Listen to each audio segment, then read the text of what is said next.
You're listening to Local Color on 88.7 WNCW. My name's Laura Blackley. Want to let you know that Local Color live sessions are made possible with the help of Landslide Studio, a full-service recording destination just minutes north of the heart of downtown Asheville, dedicated to serving the local music community. You can find out more information at landslidestudio.com. This evening, we are talking with River Whyless, formerly the hugely popular band Do It to Julia. What are you guys going to start us off with? A song from the new record, and it's called Unfound Door. And I have finally weighed your heavy tongue, and I can finally say I'm running low.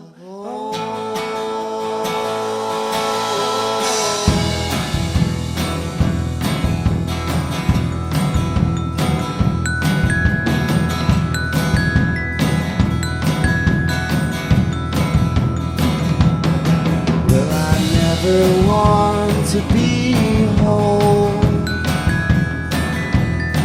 and I'll hold this garden malleable. When the greenery is gone to seed, I pull the dry earth clean and free, so I wouldn't want to get too close to me.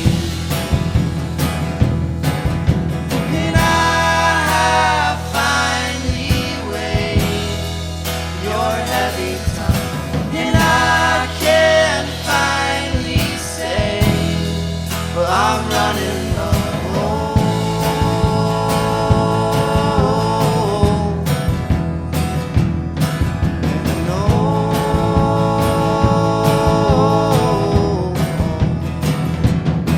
And and I heard about a secret field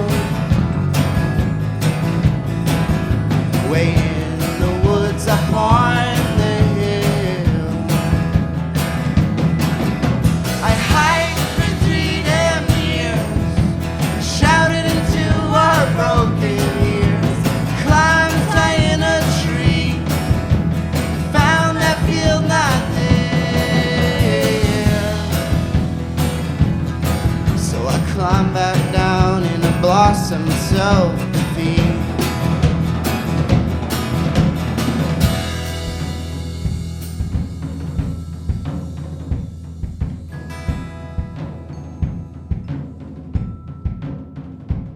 Well, I never want to be whole.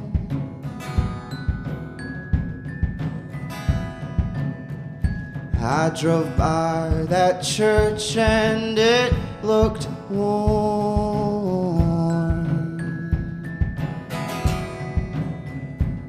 Well, the glass was glowing red, and my heart was high up in my chest. I need community, and I need to finally believe in me.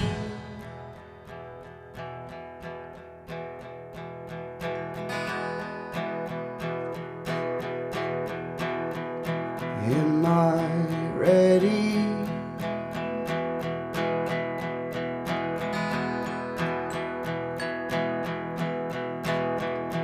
I'm not ready.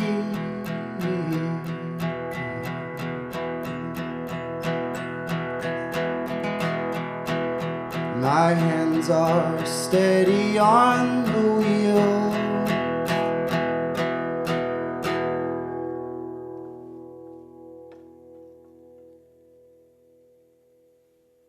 Bring it back down to a quiet crescendo. Music from River Whyless, and that's a band out of Asheville, North Carolina these days, right? Right.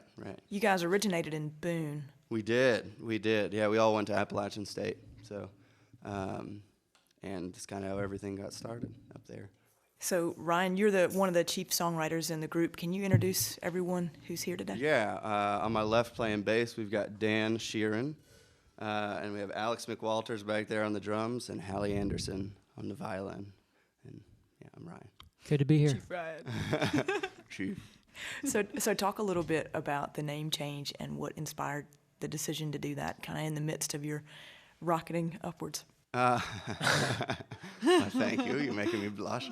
I think we were just kind of evolving as a band, and the songs had changed, and a lot of our approaches to songwriting have changed, and the lineup had changed, and for us, it just felt like a time that we needed to change that identity, change that name a little bit, and give us a fresh start there. And to me, Do It to Julia felt, a little urban and maybe a little bit juvenile, because we were pretty young when we came up with the name, and I think we progressed and grew older as songwriters and as people. So River Whyless was something that felt a little bit more natural.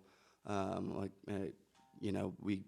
all enjoyed nature quite a bit, and so I think that was a big influence on what we were choosing. And so we just wanted something to represent the music a little better than Do It to Julia. So River Whyless kind of came out of that, and we felt it captured us a little bit nicer. It definitely seems like you guys have fully embraced the natural, organic method of songwriting, making recordings, that sort of thing. But there is also an urban sensibility there, and Yeah. I'm wondering if you guys are conscious of that push-pull and how it affects the music. Yeah, I think that where we grew up was a big influence on that. Alex grew up in Atlanta, and the bassist that played on the record, Matt Rossino, grew up in Atlanta, and then Hallie and I grew up in the middle of the woods. I grew up in a little fishing village in Maine, and she grew up in Etowah or just outside of Hendersonville. So I think there is a push-pull there in general, and I think it does show through the music. And Alex's drumming isn't always like the most traditional drumming to a folk tune. So when you put those two on top of each other, yeah, maybe you get a little bit of that urban synth or something. I think we kind of maybe a little bit of the Asheville thing kind of shows too. Maybe I don't know if it's conscious. I know it's not conscious, but I think from going from Boone to Asheville, going from like a pretty rural place to a little more urban setting had something to do with that, maybe. Yeah. It seems like, too, another area where that's pretty apparent is you've got a principal male songwriter and a principal female songwriter, and the two things that you guys do with that, it seems to kind of contribute to what you're talking about. Yeah, I would say so. So we're talking today with River Whyless. They've got a show coming up Friday, March 2nd at Grey Eagle. It's a CD release for their upcoming album, A Stone, A Leaf, and Unfound Door. This show will be in conjunction with Little Tybee and the band Kovacs and the Polar Bear. Right. Can we get to another tune? Yeah. This one is called Great Parades. It's also on our new album. Go where the cold don't bother you so, and chill up your heart, you'll stifle its growth. With the warmth of your arms, there you will find your repose.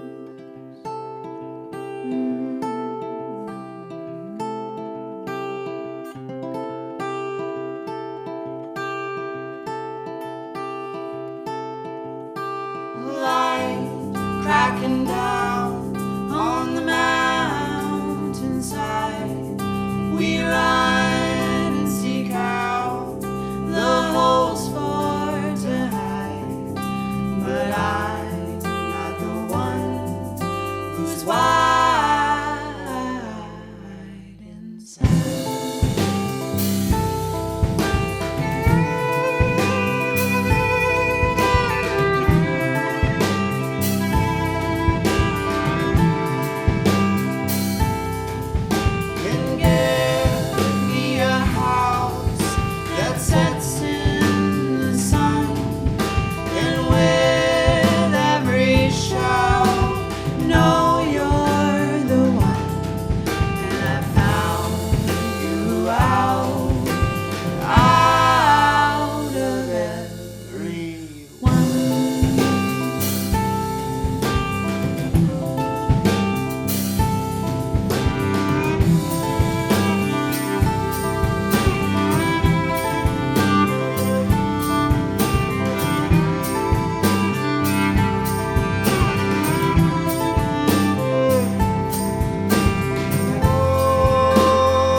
Snow caving in the roof of this place. Sticks wet on your skin like ivory paste. And I'm gonna put the color back into your face.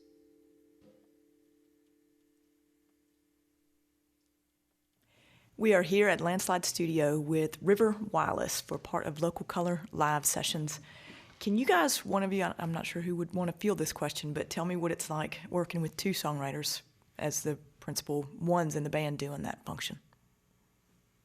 Well, should the question go to someone who's not one of the I'll songwriters? I guess answer because that. I mean, I'm biased. My first reaction to that question was it's everything. It's 2 times better in a way. You know, it's like that's how I always felt about it. I always felt like it was an advantage to have 2 songwriters. I guess mainly because they don't. It's not really like they don't fight over songs or songwriting or like, you know, there's never any of that sort of ego thing involved in our process. So that, I guess that's what makes it seem like it's a good thing. So they're always working off of each other, and you know, if ever there's a low point in one of the songwriters' creativity, you know, a lot of times, you know, Hallie will fill in for Ryan and vice versa. So it kind of keeps the ball moving sometimes when otherwise you might reach a slow period or a stagnant period. So it's been good so far. Definitely sounds like that would be a way to inspire each other to kind of do your best. Knock on wood. Yeah, knock on It wood. is. It's kind of accountable a little bit too. You need to keep on keeping on, or else. You got to keep your output Right. matched to the others. So talk a little bit about the new release that's coming up, about to hit the streets in March 2nd. Yeah, it's coming out March 2nd. Well, actually, technically, the first show on the tour is the 1st in Boone, and then, which I guess this all goes out to too. So yeah, at Legends up in Boone on March 1st, and then down here at the Gray Eagle in Asheville, and then we head out forever. And but the record's called A Stone, a Leaf, An Unfound Door, which some people might know from Asheville. It's a Thomas Wolfe quote from Look Homeward Angel.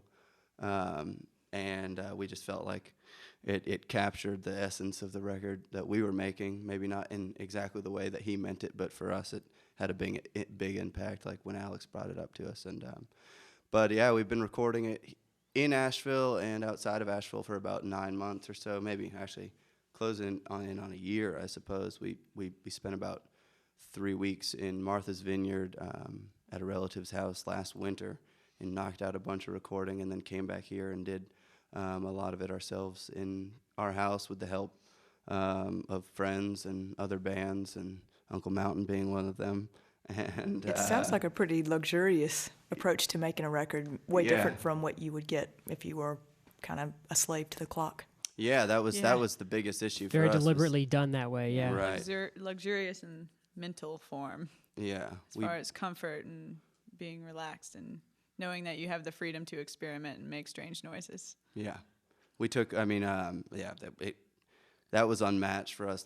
We've done recordings before in studios, and we're just not the type of band that works well under pressure, and we like to take the time and let everything grow. And I mean, there was tracks where Hallie would do 70 violin takes, and it was over the period of a time, and out we re-recorded almost every drum track multiple times, you know, and it was, I mean, it was good to be able to do that. We felt like we got the emotion that we wanted in there. You know, we didn't record it in the best rooms and with the best equipment, but I mean, we were pretty happy with how everything turned out, and we felt like it captured what we wanted. So Seems like the thoroughness would make up for that. right, and Yeah, that we was hope so. something. Yeah. You know, we all listen to a lot of records that I think are pretty, you know, lo-fi in their own little way. Like, you know, some of my favorite Iron and Wine songs were from his first little EP that he did on a 4-track, you know, and it's like they still hold up just as well. And so the quality wasn't the most important. The most important thing was capturing the emotion, and so we feel like we did okay. You're hearing from River Whyless. They've got a CD release show for A Stone, a Leaf, An Unfound Door coming up Friday, March 2nd at the Gray Eagle. Also on the bill are Little Tybee and Kovacs and the Polar Bear. Can we do another tune? Yeah. This one's called Stone, actually.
lost.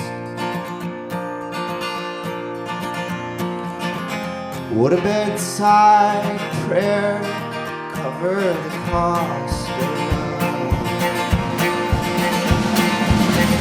So come on your knees.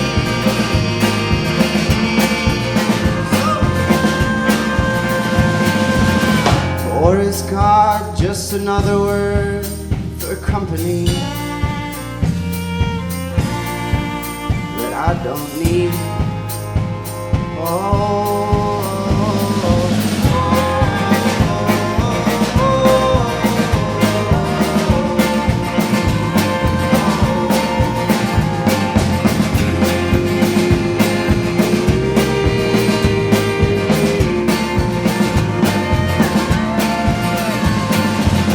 I've got work and I have one to fill the room.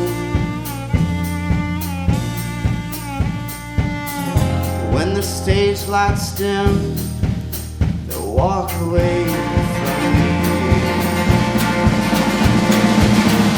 So come off your knees.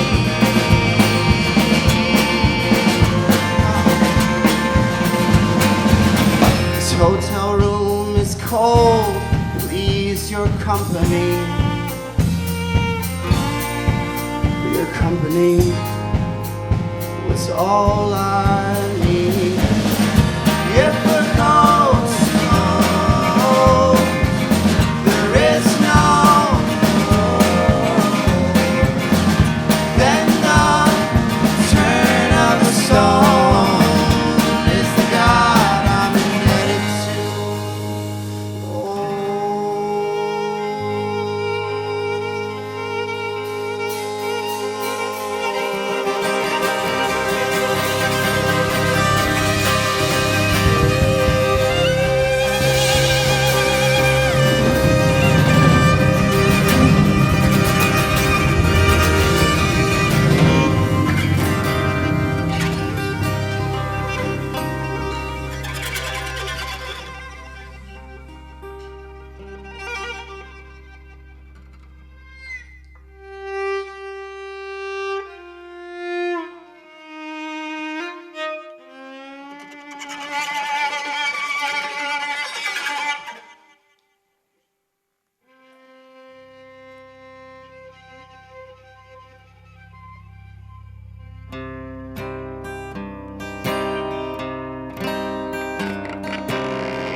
From indie rock angst to Eastern European funeral march, right back again.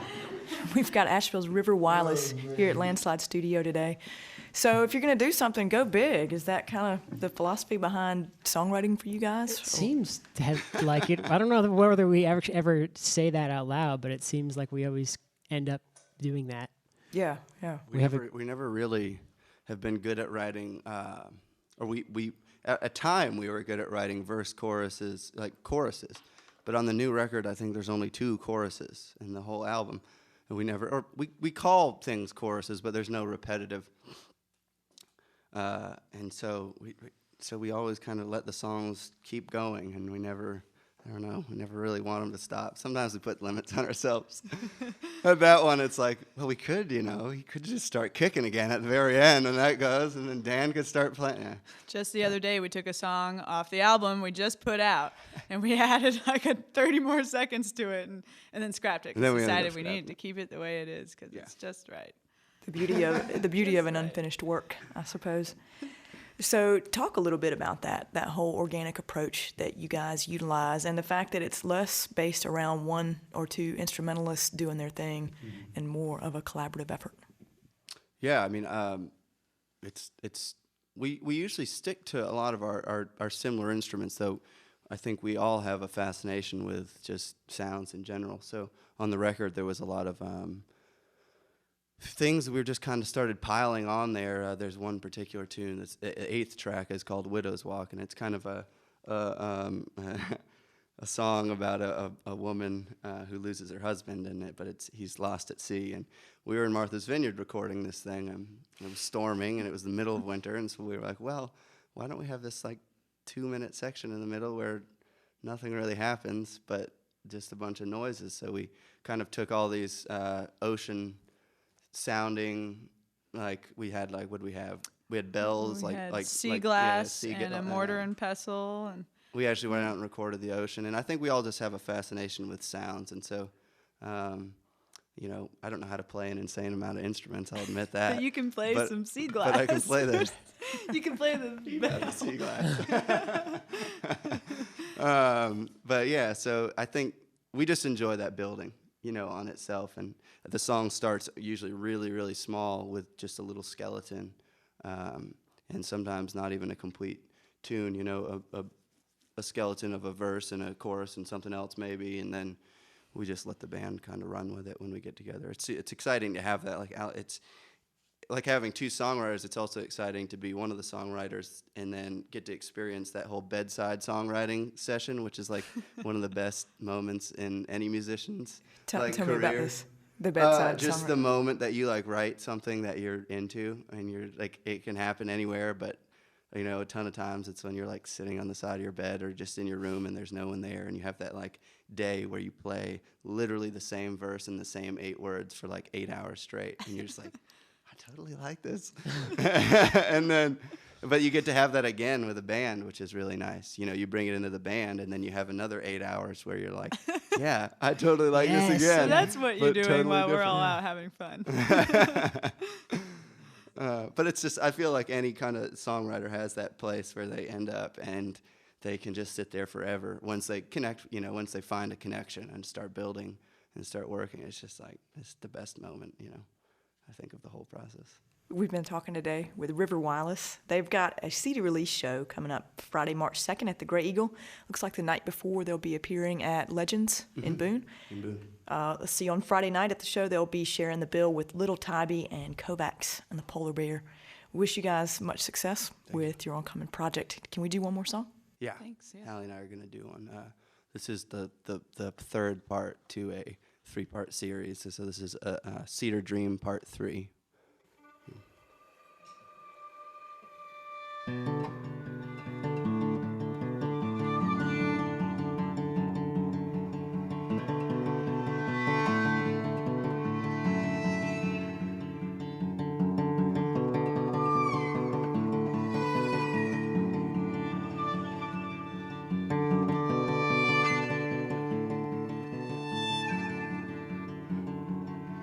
Could have stayed there, laid flat in the snow, alone in our aimless the cabin, and I wanted to love you. I wanted love white as the winter.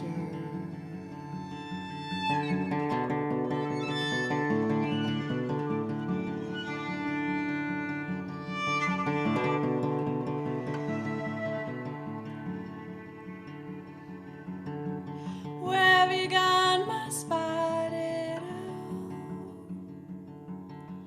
Have you turned your head? Have you fled our tower? Tell me, where do we stand?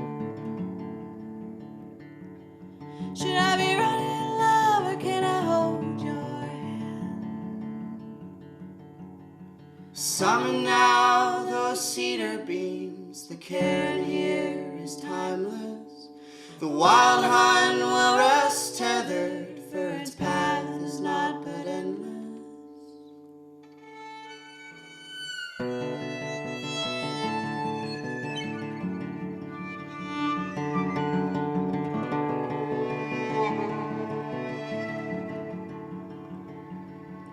Is the frame too wide? Did we build it empty?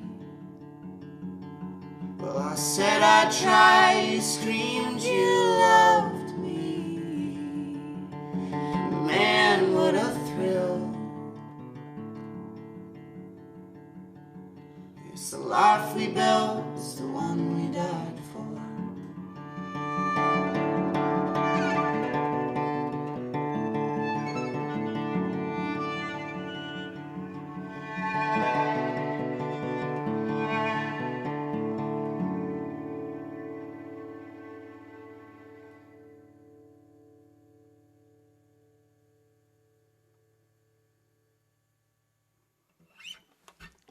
You've been listening to the music of River Whyless, recorded at Landslide Studio in Asheville, North Carolina. Thank you so much for being here. Thank you. Thank you. Thanks a lot.